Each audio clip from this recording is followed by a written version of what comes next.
കൊല്ലം കൊട്ടിയത്തിന് സമീപം മൈലക്കാട് ദേശീയപാത ഇടിഞ്ഞു താണു. സൈഡ് വാളാണ് ഇടിഞ്ഞു വീണത്. സൈഡ് വാൾ ഇടിഞ്ഞു വീണ് സർവീസ് റോഡും തകർന്നു. സ്കൂൾ ബസ് അടക്കം 4 വാഹനങ്ങൾ സർവീസ് റോഡിൽ അകപ്പെട്ടു. സ്കൂൾ വിദ്യാർത്ഥികളെ സുരക്ഷിത സ്ഥാനങ്ങളിലേക്ക് മാറ്റി. കൂടുതൽ വിശദാംശങ്ങളുമായി സുധീഷ് കുമാർ ചേരുന്നുണ്ട്. സുധീഷ്, ഈ ദേശീയപാതയിലെ പ്രശ്നങ്ങൾ അവസാനിക്കുന്നില്ല എന്നുള്ളത് തന്നെയാണ് ഈ കൊല്ലം കൊട്ടിയത്തിന് സമീപം മൈലക്കാടും ദേശീയപാത ഇടിഞ്ഞു താണതിൽ നിന്ന് മനസ്സിലാക്കേണ്ടത്. സൈഡ് വാളാണ് ഇടിഞ്ഞു വീണത്. വലിയ അപകടം സംഭവിക്കേണ്ടതാണെന്ന് നമുക്ക് ദൃശ്യങ്ങളിൽ നിന്ന് തന്നെ വ്യക്തമാണ്. എന്തൊക്കെയാണ് അറിയാൻ കഴിയുന്നത്?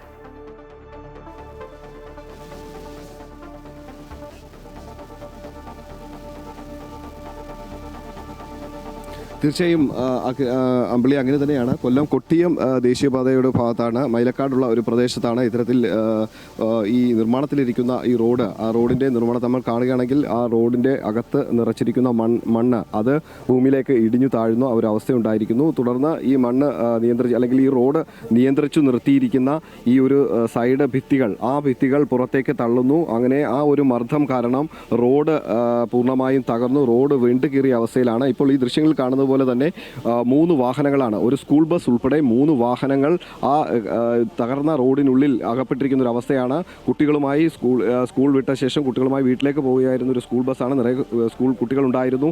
അത്തരത്തിൽ ഒരു അപകട സാഹചര്യത്തിലായിരുന്നു ഈ വണ്ടി ഇങ്ങനെ അപകട സാഹചര്യത്തിലേക്ക് എത്തിയത്. തുടർന്ന് ഈ കുട്ടികളെ ഈ സൈഡ് വാളിന് സമീപത്ത് അല്ലെങ്കിൽ ഈ റോഡിൻ്റെ ഒരു വശത്തുകൂടി കുട്ടികളെ രക്ഷാപ്രവർത്തകർ ഇവിടെ നിന്നും സുരക്ഷിത സ്ഥാനത്തേക്ക് മാറ്റുകയാണ്. ഇപ്പോൾ നമ്മൾ കാണുകയാണെങ്കിൽ ആ റോഡിൻ്റെ റോഡ് തകർന്ന റോഡിൻ്റെ മധ്യഭാഗത്ത് നിന്നുമൊക്കെ കാണാൻ കഴിയും. ആ വിണ്ട് മാറിയതിനു ശേഷം വാഹനങ്ങളുടെ വീലുകൾ അതിലകപ്പെട്ട്, ആ കാറുകളുടെയൊക്കെ ആണെങ്കിൽ ആ കാറുകളുടെയൊക്കെ വീൽ അതിനകത്തകപ്പെട്ട് കാറ് മുകളിലേക്ക് ഇങ്ങനെ ചരിഞ്ഞു നിൽക്കുന്നൊരവസ്ഥ. ഈ മറ്റു 3 വാഹനങ്ങളും, ഈ കാറുകളും ഒപ്പം തന്നെ ഈ സ്കൂൾ ബസ്സും ഇതേ അവസ്ഥയിൽ തന്നെയാണ്. ഒരു വീല് ഈ ഭൂമി ഇടിഞ്ഞു താർന്ന ആ ഭാഗത്തേക്ക് മാറി അവിടെ ആണ് ഇപ്പോൾ ഈ വാഹനങ്ങൾ ഇങ്ങനെ നിൽക്കുന്നത്. ഏതായാലും ഇതെങ്ങനെ സംഭവിച്ചു എന്നുള്ളതിന് ഇപ്പോൾ ഒരു വ്യക്തത വന്നിട്ടില്ല. എങ്കിൽ പോലും നമുക്ക് പ്രാഥമികമായി മനസ്സിലാക്കാൻ കഴിയുന്നത് ഇവിടെ നിർമ്മാണത്തിൽ ഇരിക്കുന്ന ഒരു പ്രദേശമാണ്. റോഡ് ദേശീയപാതയുടെ ഭാഗമായിട്ട് നിർമ്മാണം നടക്കുന്ന ഒരു പ്രദേശമാണ്. കൊല്ലം കൊട്ടിയത്ത് നിന്നും ചാത്തന്നൂരിലേക്ക് പോകുന്ന ഒരു പ്രദേശമാണ് മൈലക്കാട് എന്ന് പറയുന്ന ഒരു സ്ഥലമാണ്. ഇവിടെ ഈ റോഡിൻ്റെ നിർമ്മാണ പ്രവർത്തനങ്ങൾ നടത്തുമ്പോൾ ഇതിനടിയിൽ കൂടെ ഒരു അണ്ടർ പാസേജ് കടന്നു പോകുന്നുണ്ട്. അപ്പോൾ അതുകൊണ്ടൊക്കെ തന്നെ ഇവിടെ നിർമ്മാണം നടക്കുന്ന ഈ പ്രദേശത്ത് നിറച്ചുകൊണ്ടാണ് ഈ ദേശീയപാതയുടെ നിർമ്മാണങ്ങൾ പൂർത്തീകരിച്ചു വരുന്നത്. അപ്പം ഈ റോഡിൽ നിറച്ചിരുന്ന ഈ മൺകൂനകൾ ഒരു പക്ഷേ ഈ മർദ്ദം താങ്ങാനാവാതെ ഭൂമിക്കുള്ളിൽ അടിയിലേക്ക് ഈ പ്രദേശമൊക്കെ നോക്കുകയാണെങ്കിൽ നമുക്ക് കാണാൻ പറ്റും. ഒരു വയൽ പ്രദേശമാണ്, ചതുപ്പ് നിറഞ്ഞ പ്രദേശങ്ങളൊക്കെ തന്നെയാണ്. സ്വാഭാവികം അതുകൊണ്ട് തന്നെ ഈ ഒരു പ്രദേശത്ത് സുധീഷ് പറഞ്ഞ പോലെ തന്നെ ദൃശ്യങ്ങളിൽ നമുക്ക് മനസ്സിലാകുന്നത് ഈ ദേശീയപാതയുമായി ബന്ധപ്പെട്ട നിർമ്മാണ പ്രവർത്തനങ്ങൾ നടക്കുന്നുണ്ട്. സാധാരണ വാഹനങ്ങൾ വളരെയധികം പോകുന്ന ഒരു വഴിയുമാണ്. ഈ ദേശീയപാതയുടെ ഈ സംരക്ഷണ ഭിത്തി സർവീസ് റോഡിലേക്ക് ഇടിഞ്ഞു വീണതായിട്ടാണ് നമുക്ക് ദൃശ്യങ്ങളിൽ കാണാൻ കഴിയുന്നത്. അപ്പോൾ ഈ മണ്ണിടിച്ചിലാണോ ഉണ്ടായിട്ടുള്ളത്? എന്താണ് അത് സംബന്ധിച്ചൊക്കെ അവിടെ നിന്ന് നമുക്ക് മനസ്സിലാക്കാൻ കഴിയുന്നത്?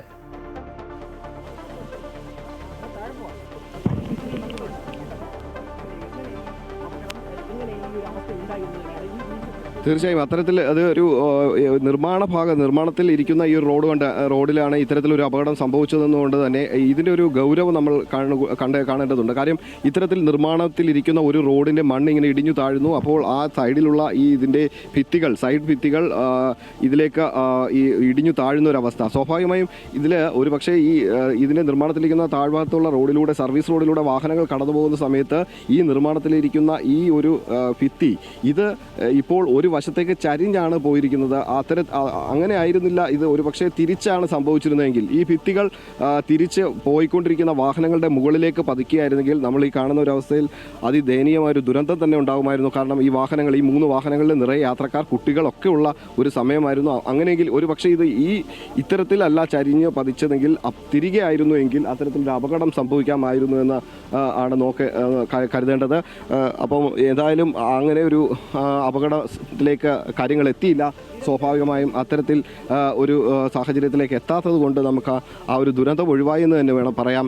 ഏതായാലും ഈ നിർമ്മാണത്തിലിരിക്കുന്ന ഈ ഒരു പ്രദേശം, അല്ലെങ്കിൽ ഇത് എന്തുകൊണ്ട് ഇത്തരത്തിലൊരു അപകടം സംഭവിച്ചു എന്നുള്ളതിന് ഉത്തരം പറയേണ്ടത് ഈ നിർമ്മാണത്തിൽ ദേശീയപാത ഉദ്യോഗസ്ഥരും അല്ലെങ്കിൽ ഇതിൻ്റെ നിർമ്മാണ പ്രവർത്തനങ്ങളുമായി ബന്ധപ്പെട്ട് നിൽക്കുന്ന ഉദ്യോഗസ്ഥരും ഒക്കെ തന്നെയാണ്. പക്ഷേ എങ്കിലും ഇതിൻ്റെ ഒരു ആദ്യ കാഴ്ചയിൽ നമുക്ക് കാണാൻ കഴിയുന്ന ഇത്തരത്തിൽ മണ്ണ് ഇടിഞ്ഞു താഴുമ്പോൾ ഈ പ്രദേശത്തൊരു പരിസ്ഥിതിലോല പ്രദേശം എന്ന് തന്നെ നമുക്ക് പറയാം. കാരണം അത്തരത്തിൽ ചതുപ്പ് നിറഞ്ഞ ഒരു പ്രദേശമാണ്. ആ ഒരു പ്രദേശത്ത് ഇത്തരം ഇങ്ങനെ ഒരു അശാസ്ത്രീയം അല്ലെങ്കിൽ ഇതിനെ കൃത്യമായൊരു പഠനം നടത്താതെയോ അല്ലെങ്കിൽ എന്താണ് ഇതിന് ഒരു കൃത്യത വരുത്താതെ ഇത്തരത്തിൽ നിർമ്മാണ പ്രവർത്തനങ്ങൾ നടത്തുമ്പോൾ ഉണ്ടാകുന്ന ഒരു അപകടമെന്ന് തന്നെ നമുക്ക് കരുതേണ്ടിയിരിക്കുന്നു. ഇപ്പോൾ ഈ ഒരു ഭിത്തി, അതായത് ഈ ഭിത്തി ഇപ്പോൾ ചരിഞ്ഞ് നിൽക്കുകയാണ്. ഇപ്പോൾ നമ്മൾ ഈ നിൽക്കുന്ന പ്രദേശത്തും നിരവധി വിണ്ടുകീറിയ പാടുകൾ കാണാം. ഈ പ്രദേശങ്ങളിലൊക്കെ തന്നെ വിണ്ടുകീറി കിടക്കുന്നു. അതായത് ഇനിയും മണ്ണ് ഒരു പക്ഷേ ഇടിഞ്ഞ് താഴാമെന്ന ഉള്ള ഒരു അവസ്ഥയാണുള്ളത്. അതുകൊണ്ട് തന്നെയാണ് ഈ വിണ്ടുകീറൽ. അതുകൊണ്ട് തന്നെ നമ്മളും അല്പം സുരക്ഷിതമായി നിൽക്കേണ്ട ഒരു സാഹചര്യം ഉണ്ട്. അതുകൊണ്ട് തന്നെ നമുക്ക് കുറച്ചുകൂടി ദൃശ്യങ്ങൾ നിങ്ങൾക്ക് കാണിക്കുന്നതിന് ബുദ്ധിമുട്ടുണ്ട്. അതുകൊണ്ട് തന്നെ പോലീസും മറ്റു സംവിധാനങ്ങളും ഒക്കെ നമ്മൾ അങ്ങോട്ടേക്ക് നിയന്ത്രിക്കുന്നുണ്ട്. അതുകൊണ്ട് തന്നെ വീണ്ടും ഒരു പക്ഷേ ഈ മണ്ണ് ഇടിഞ്ഞ് താഴാനുള്ള സാഹചര്യം ഉണ്ട് എന്നാണ് ഇതുമായി ബന്ധപ്പെട്ടുള്ള ചില ഉദ്യോഗസ്ഥർ നമുക്ക് നൽകുന്ന നിർദ്ദേശം. ഈ പ്രദേശത്ത് നിരവധി വീടുകളും നിരവധി സ്ഥാപനങ്ങളും ഒക്കെ ഉണ്ട് ഒരു പ്രദേശമാണ്. എന്താണ് ഏട്ടാ സംഭവിച്ചത്? എന്തായിരുന്നു ഇവിടെ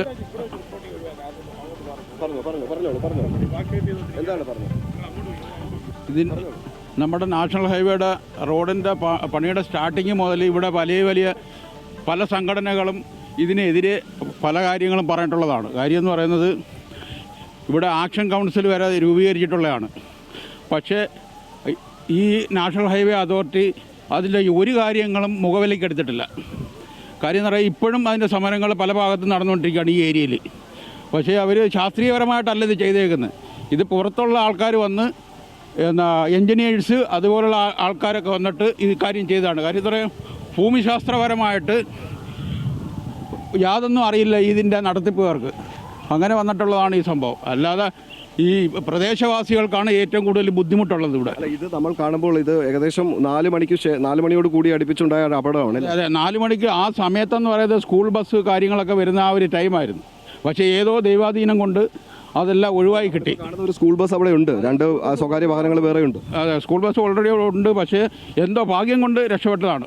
അതെ, ഇത് ഒരു പക്ഷേ ഈ ഇടിഞ്ഞു താഴുന്നത് ഈ തിരിച്ച് ഒരവസ്ഥയിൽ, അതായത് റോഡിലേക്കായിരുന്നുണ്ടെങ്കിൽ അപകടം കൂടിയേനെ. സ്കൂൾ ബസ് മാത്രമല്ല, ഈ തിരക്ക് പിടിച്ച റോഡാണിത്. പക്ഷേ ഈ റോഡ് പണി തുടങ്ങിയത് മുതൽ ഇതുവരെയും ഇവിടെ സഞ്ചാര സ്വാതന്ത്ര്യം കുറവാണ് എല്ലാവർക്കും. അതുതന്നെയാണ് ഇവിടെയുള്ള ആൾക്കാർ പറയുന്നത്. തീർച്ചയായിട്ടും ഇത്തരത്തിൽ അശാസ്ത്രീയമായ നിർമ്മാണ പ്രവർത്തനങ്ങൾ എന്നുള്ളത് കൊണ്ട് തന്നെ അവർക്ക് അതിലൊരു ബുദ്ധിമുട്ടുകൾ നേരത്തെ തന്നെ ഇവർ പല വിധത്തിൽ പലരെയും അറിയിച്ചിരുന്നു. ഉദ്യോഗസ്ഥർ ഉൾപ്പെടെയുള്ള കാര്യങ്ങൾ അറിയിച്ചിരുന്നു. പക്ഷേ അതിലൊന്നും അവർ കൃത്യത വരുത്തിയിരുന്നില്ല എന്നൊരു പരാതിയും ഈ നാട്ടുകാർക്കും പ്രദേശവാസികൾക്കും ഒക്കെ ഉണ്ട്. ഏതായാലും ഈ പ്രദേശം ഇപ്പോൾ ഒരു അപകട ഭീതിയിലാണ്. അപകടം പൂർണ്ണമായി മാറി എന്ന് പറയാൻ പറ്റില്ല. കാര്യം മണ്ണ് ഇപ്പോൾ ഇടിഞ്ഞ് താഴ്ന്നു നിൽക്കുന്ന അവസ്ഥയിൽ ഇത് ഇപ്പോൾ ഈ സൈഡ് ഭിത്തിയിൽ മണ്ണ് നിറഞ്ഞ് അത് സൈഡ് ഭിത്തി പുറത്തേക്ക് തള്ളി അത് തകർന്ന അവസ്ഥയിലാണുള്ളത്. ഈ മണ്ണ് ഇനി ഇവിടെ ഇതിൽ നിന്നും നീക്കം ചെയ്താൽ മാത്രമേ ഈ സൈഡ് ഭിത്തികളിലെ ഈ ലോക്കുകൾ ഓരോന്നായി മാറ്റി റോഡിനെ അല്ലെങ്കിൽ ഈ പറയുന്ന പോലെ അവിടെ ഒരു സഞ്ചാര യോഗ്യമാക്കുന്ന തരത്തിലേക്കെങ്കിലും അല്പം ചെറിയ വാഹനങ്ങളെങ്കിലും കടന്നു പോകുന്ന തരത്തിലേക്ക് മാറ്റാൻ പറ്റുകയുള്ളൂ. ഇപ്പോൾ എന്തായാലും ഈ തകർന്ന റോഡിൽ ഈ കുടുങ്ങിയ വാഹനങ്ങൾ മാറ്റുന്നതിനുള്ള ഒരു സംവിധാനമാണ് ഇപ്പോൾ ഫയർഫോഴ്സ് ഉദ്യോഗസ്ഥരും പോലീസും മറ്റേ ചേർന്ന് നടത്താൻ പോകുന്നത്. പക്ഷേ എങ്കിലും ഈ റോഡ് പിളർന്നിരിക്കുന്നത് കൊണ്ട് തന്നെ ഒരുപക്ഷെ ക്രെയിൻ ഉപയോഗിച്ചോ മറ്റോ ഈ വാഹനങ്ങളെ ഉയർത്തി ഇവിടെ നിന്നും മാറ്റുക എന്നുള്ളത് മാത്രമാണ് ഇപ്പോൾ സാധ്യമായിരിക്കുന്നത്. അപ്പോൾ അല്ലാതെ ഈ ഒരു റോഡിലൂടെ വാഹനങ്ങൾ ഓടിച്ചു മാറ്റുക വളരെ പ്രയാസമാണ്. കാരണം വാഹനങ്ങളുടെ വീലുകളൊക്കെ തന്നെ ഈ തകർന്ന റോഡിന് ഉള്ളിൽ അകപ്പെട്ടൊരവസ്ഥയാണ്. അതിലേക്ക് വലിയ ഗർത്തങ്ങൾ രൂപപ്പെട്ടിട്ടുണ്ട്. ഒപ്പം തന്നെ വെള്ളവും ഈ ഗർത്തങ്ങളിലൂടെ ഈ തകർന്ന റോഡുകൾക്കുള്ളിലൂടെ വെള്ളവും മറ്റുമൊക്കെ പുറത്തേക്ക് വരുന്നു. അതും ബുദ്ധിമുട്ടുണ്ടാകുന്നു. ഇപ്പോൾ പ്രദേശത്തൊക്കെ നാട്ടുകാരും മറ്റുമൊക്കെ പ്രതിഷേധം നടത്തുന്നുണ്ട്. കാര്യം നിരവധി തവണ ഈ ഇതിലെ പ്രശ്നങ്ങളും അശാസ്ത്രീയ നിർമ്മാണ പ്രവർത്തനങ്ങളെക്കുറിച്ചൊക്കെ നിരവധി തവണ പറഞ്ഞാണ്. പക്ഷേ എങ്കിലും ആരും ഒന്നും ചെവിക്കൊണ്ടില്ല. അത്തരത്തിൽ ഉദ്യോഗസ്ഥരുടെ ഭാഗത്തുനിന്നോ അല്ലെങ്കിൽ ഇതുമായി ബന്ധപ്പെട്ട ഡിപ്പാർട്ട്മെൻറ്റുകളുടെ ഭാഗത്തുനിന്നോ ഒന്നും യാതൊരു നടപടികളും ഉണ്ടായിട്ടില്ല. അങ്ങനെ ഒരു നടപടി ഉണ്ടാകാത്തതിൻ്റെ ഒരു പരിണതഫലമാണ് ഇപ്പോൾ ഇങ്ങനത്തെ ഒരു അപകടത്തിലേക്ക് കാര്യങ്ങൾ എത്തിച്ചതെന്നുള്ള ഒരു വിഷമാവസ്ഥയാണുള്ളത്. അതുകൊണ്ട് തന്നെ ഈ ഒരു പ്രദേശത്ത് ഇനി ഈ നിർമ്മാണ പ്രവർത്തനങ്ങൾ എങ്ങനെ ഈ നടത്താം എന്നുള്ളതിനെ സംബന്ധിച്ചുള്ള ഒരു അശാസ്ത്രീയത ഇപ്പോഴും ആൾക്കാരുടെ ഇടയിൽ അല്ലെങ്കിൽ ഇതിൻ്റെമായി നിർമ്മാണ പ്രവർത്തനങ്ങൾ നടത്തുന്ന ഉദ്യോഗസ്ഥരുടെ ഇടയിലുണ്ട്. അപ്പോൾ ഇതുമായി ബന്ധപ്പെട്ടുള്ള ഈ നിർമ്മാണ പ്രവർത്തനങ്ങൾ നടത്തുന്നവർക്ക് ഇനി ഇപ്പോൾ ഇതിനകത്ത് ചെയ്യാനുള്ളത് ഇപ്പോൾ ഇടിഞ്ഞു താഴ്ന്ന ഈ മണ്ണുകൾ ഇവിടെ നിന്ന് മാറ്റണം. ഈ മണ്ണുകൾ മാറ്റിയാൽ മാത്രമേ ഈ തകർന്നിരിക്കുന്ന ഈ ഭിത്തി ആ ഒരു പ്രദേശത്ത് അല്ലെങ്കിൽ പൂർണ്ണാവസ്ഥയിലേക്ക് പഴയ അവസ്ഥയിലേക്ക് മാറ്റിയെടുക്കണം. മാറ്റിയെടുത്തതിന് ശേഷം മാത്രമേ ഈ റോഡുകളിൽ നിന്നും ഈ വാഹനങ്ങൾ മാറ്റാൻ പറ്റുകയുള്ളൂ. എന്തായാലും ഇപ്പോൾ ഇതിനാവശ്യമായ ഒരു നിർമ്മാണ അല്ലെങ്കിൽ എങ്ങനെ ഒരു രക്ഷാപ്രവർത്തനം അല്ലെങ്കിൽ ഇവിടെ ഈ ബാക്കി നടപടികൾ ഒക്കെ പുരോഗമിക്കുകയാണ്. ജില്ലാ കളക്ടർ ഉൾപ്പെടെയുള്ളവർ ഇതുമായി ബന്ധപ്പെട്ട് ഈ കൂടിയാലോചനകളും മറ്റും നടത്തി സ്ഥലം MLA ഒക്കെ സ്ഥലത്തെത്തിയിട്ടുണ്ട്. അവരൊക്കെ ഈ കാര്യങ്ങളിലൊക്കെ കൃത്യമായ ഇടപെടലുകൾ നടത്തുന്നുണ്ട്. എങ്കിൽ പോലും ഈ പറയുന്ന പോലെ നമ്മൾ കണ്ടതുപോലെ വലിയൊരു അപകടം ഒഴിവായി എന്നൊരാശ്വാസം നമുക്ക് ഈ ഒരു സംഭവത്തിലുണ്ട്. വലിയൊരു ദുരന്തമാണ് സംഭവിക്കാമായിരുന്നത്, പക്ഷേ അതൊരു ഭാഗ്യം മൂലം നമുക്ക് ആ ഒരു ദുരന്തം ഒഴിവായിരിക്കുന്നു. പക്ഷേ എങ്കിൽ പോലും ഇത്തരത്തിൽ ഒരു സാഹചര്യം അത് ഒഴിവാക്കാമായിരുന്നു എന്ന പരാതി അല്ലെങ്കിൽ അതിൻ്റെ അത്തരത്തിൽ ഒരു തീരുമാനം അല്ലെങ്കിൽ അത്തരത്തിലൊരു അവരുടെ നിലപാടുകൾ നാട്ടുകാർ പങ്കുവെക്കുന്നുണ്ട്. ഇപ്പോൾ പല പ്രദേശത്തു നിന്നുള്ളവരെത്തി ഈ പ്രദേശത്ത് മുൻപ് നിരവധി സമരങ്ങളും മറ്റുമൊക്കെ നടന്നതാണ്. കാര്യം ഈ അശാസ്ത്രീയമായ റോഡ് നിർമ്മാണത്തിനെതിരെ നിരവധി പ്രതിഷേധങ്ങളും ഒപ്പം തന്നെ നിരവധി കുടിൽകെട്ടിയുള്ള നിരാഹാര സമരങ്ങൾ ഉൾപ്പെടെ നടന്നിട്ടുള്ള ഒരു പ്രദേശം കൂടിയാണ് ഈ രണ്ട് പ്രദേശങ്ങൾ. ഈ ഒരു പ്രദേശത്തെ ജനങ്ങൾ അത്തരത്തിൽ ഒരു പ്രതിഷേധവുമായിട്ടൊക്കെ മുന്നോട്ട് പോകുമ്പോൾ അവരുടെ പ്രതിഷേധങ്ങളൊന്നും തന്നെ അധികൃതർ മുഖവിലയ്ക്ക് എടുത്തിരുന്നില്ല എന്നുള്ള പരാതികളാണ് ഇപ്പോൾ ഈ ഒരു അപകട സാഹചര്യത്തിൽ നിൽക്കുമ്പോൾ അവർ പറയുന്നത്.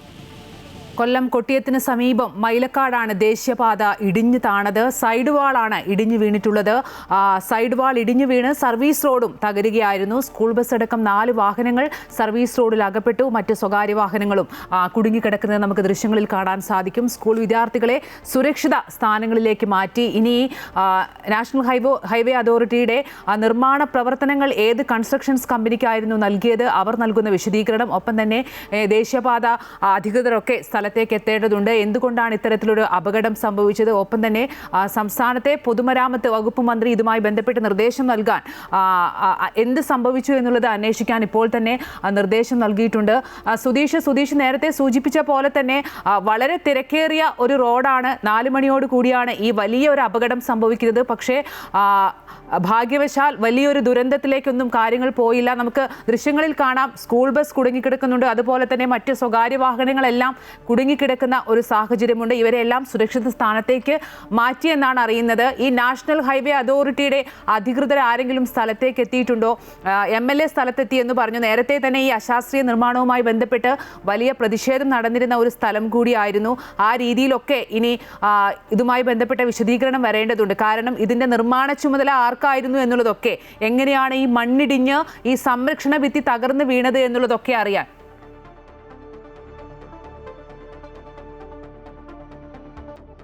4 മണിയോടുകൂടിയാണ് കൊല്ലം കൊട്ടിയത്തിന് സമീപം മൈലക്കാട് ദേശീയപാത ഇടിഞ്ഞ് താണത്. സൈഡ് വാളാണ്, അതായത് ദേശീയപാതയുടെ സംരക്ഷണ ഭിത്തി ഇടിഞ്ഞു വീഴുകയായിരുന്നു സർവീസ് റോഡിലേക്ക്.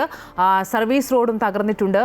നമുക്ക് ദൃശ്യങ്ങളിൽ കാണുന്നത് പോലെ തന്നെ സ്കൂൾ ബസ് അടക്കം 4 വാഹനങ്ങളാണ് സർവീസ് റോഡിൽ അകപ്പെട്ട് കിടക്കുന്നത്. 4 മണി ആയതുകൊണ്ട് തന്നെ ഏറെ തിരക്കേറിയ ഒരു റോഡായിരുന്നു. സ്കൂൾ ടൈമും അതുപോലെ തന്നെ ഓഫീസ് ടൈമും ഒക്കെ കഴിയുന്ന ഒരു സമയമായതുകൊണ്ട് തന്നെ വളരെ തിരക്കേറിയ ഒരു റോഡാണ്. നിർമ്മാണ പ്രവർത്തനങ്ങൾ നടക്കുന്നത് കൊണ്ട് തന്നെ ആ രീതിയിലൊക്കെ തന്നെയാണ് അവിടെ അത്രത്തോളം തിരക്കുണ്ടായിരുന്നു. സ്കൂൾ വിദ്യാർത്ഥികളെ സുരക്ഷിത സ്ഥാനങ്ങളിലേക്ക് മാറ്റിയിട്ടുണ്ട്. ഇനി ദേശീയപാത അതോറിറ്റിയാണ് ഇത്തരത്തിലൊരു അപകടം സംഭവിച്ചത് എന്ന് സംബന്ധിച്ചുള്ള വിവരങ്ങൾ നൽകേണ്ടത്. ഒപ്പം തന്നെ നിർമ്മാണ ചുമതല ആർക്കായിരുന്നു, എന്തുകൊണ്ടാണ് ഇത്തരത്തിൽ മണ്ണിടിഞ്ഞ് സംരക്ഷണ ഭിത്തി തകരുന്ന രീതിയിലേക്ക് കാര്യങ്ങൾ പോകുന്നത്. ഇതിനു മുമ്പും സംസ്ഥാനത്ത് പലയിടങ്ങളിലും ദേശീയപാതയിലെ അശാസ്ത്രീയ നിർമ്മാണവുമായി ബന്ധപ്പെട്ട് വലിയ അപകടങ്ങൾ സംഭവിച്ചിട്ടുണ്ട്.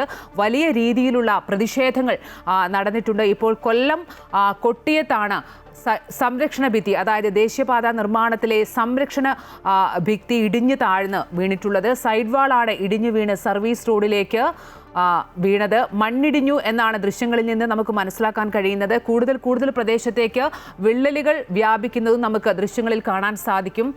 സ്വകാര്യ വാഹനങ്ങളടക്കം 4 വാഹനങ്ങൾ റോഡിൽ അകപ്പെടുകയും ചെയ്തിട്ടുണ്ട്.